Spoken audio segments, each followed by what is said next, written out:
नमस्ते दोस्तों, आज हम जानकारी लेने वाले हमारे देश के संविधान के प्रियम्बल के बारे में, जिसे संविधान की उद्देशिका भी कहा जाता है।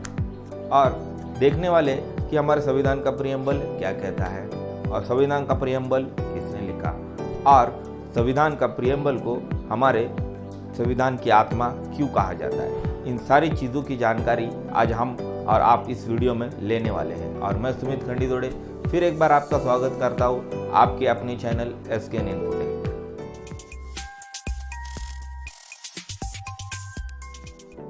हमारे संविधान के प्रियम्बल, जिसे संविधान की उद्देशिका भी कहा जाता है, संविधान की प्रियम्बल यह हमारे संविधान का सार है।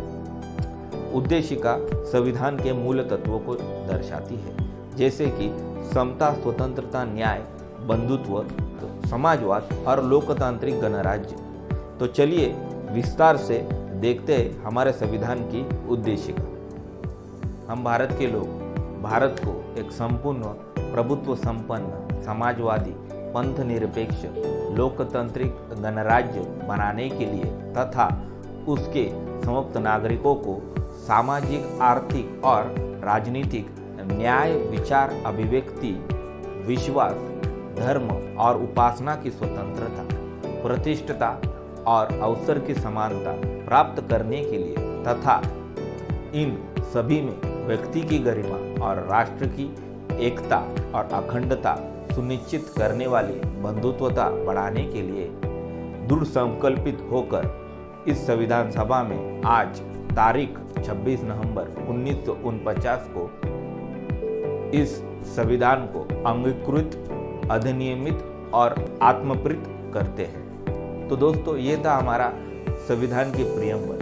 तो और डिटेल में इसकी विस्तार में जानते हैं कि क्या क्या बताया गया है कि लोकतांत्रिक स्वतंत्रता क्या है, समाजवाद क्या है, समता, स्वतंत्रता, न्याय, बंधुत्वता कैसे बताई गई है। इस सारी चीज़ों को हम डिटेल में जानने वाले हैं। प्रियम्बल किसने लिखा? हमारे देश का संविधान और संविधान की उद्देशिका डॉक्टर बाबा साहब अम्बेडकर जी ने लिखी है। डॉक्टर बाबा साहब अम्बेडकर जी कॉन्स्टिट्यूशन असेंबली, जिसे संविधान सभा भी कहा जाता है, संविधान सभा के ड्राफ्टिंग कमेटी के अध्यक्ष थे।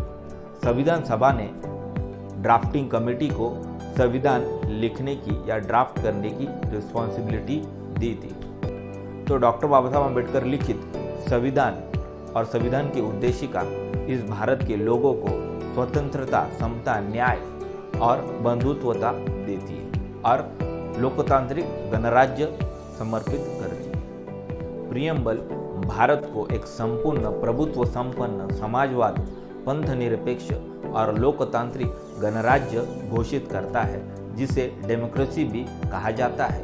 और भारत के संविधान के वजह से ही भारत को दुनिया की सबसे बड़ी डेमोक्रेसी कहा जाता है। हम भारत के लोग, इस वाक्य से हमारे प्रियम्बल की शुरुआत होती है। यह वाक्य हमारे देश के लोगों की संपूर्ण प्रभुत्व संपन्नता को दर्शाता है। प्रभुत्व संपन्नता मतलब देश या राज्य को अपना स्वतंत्र अधिकार है, वो किसी भी अन्य राज्य और अन्य देश के अधीन नहीं है। हमारे देश के पार्लियामेंट को अपना कानून बनाने की शक्ति प्रदान करती है। धर्मनिरपेक्षता, सभी धर्मों को सभी राज्यों में समान अधिकार, सभी धर्मों को समान मानना, उनको समान स्वतंत्र देना और किसी एक धर्म को पुरस्कृत नहीं करना। इक्वालिटी, समानता, इसका मतलब देश के सभी लोगों को, सभी वर्ग के सभी पदकों को समान अधिकार दिया गया है। किसी भी विशेष वर्ग को कोई विशेष अधिकार प्रदान नहीं दिया गया और कानून के सामने सभी लोग समान हैं। लिबर्टी, स्वतंत्रता, देश के लोगों को अपना जीवन अपने तरीके से जीने का अधिकार देता है। समाज में लोगों को सामाजिक, आर्थिक और व्यवहारिक विचार करने की स्वतंत्रता है। व्यक्ति कुछ भी कर सकता है, लेकिन कानून द्वारा निर्धारित सीमा में। बंधुत्वता, फ्रैटर्निटी, सभी लोगों को के साथ भाईचारा और भावनात्मक लगाव की भावना देती है। बंधुत्वता राष्ट्र की गरिमा और एकता को बढ़ावा देती है। हमारे देश को गणतंत्र या गणराज्य कहते हैं, जिसमें सर्वोच्च शासन शक्ति देश के लोगों के पास और उनके द्वारा चुने गए प्रतिनिधियों के पास होती है। तो दोस्तों, आज के वीडियो में हमने भारतीय संविधान के प्रियम्बल के बारे में जानकारी ली और मैंने प्रियम्बल सरल भाषा में आप तक पहुंचाने की कोशिश की।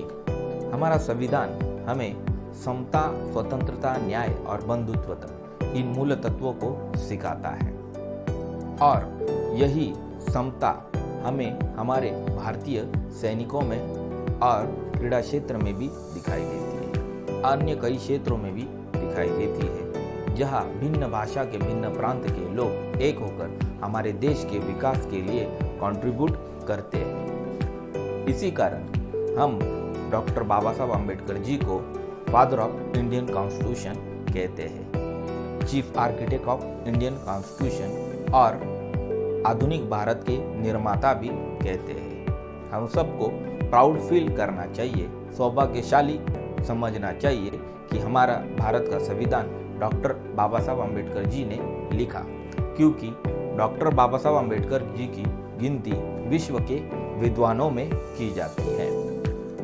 उम्मीद है ये वीडियो आपको ज़रूर पसंद आया होगा, तो प्लीज़ चैनल को सब्सक्राइब करिए, वीडियो को लाइक करिए। इसी तरह नए विषयों के साथ हम अगले वीडियो में ज़रूर मिलेंगे। तब तक के लिए धन्यवाद।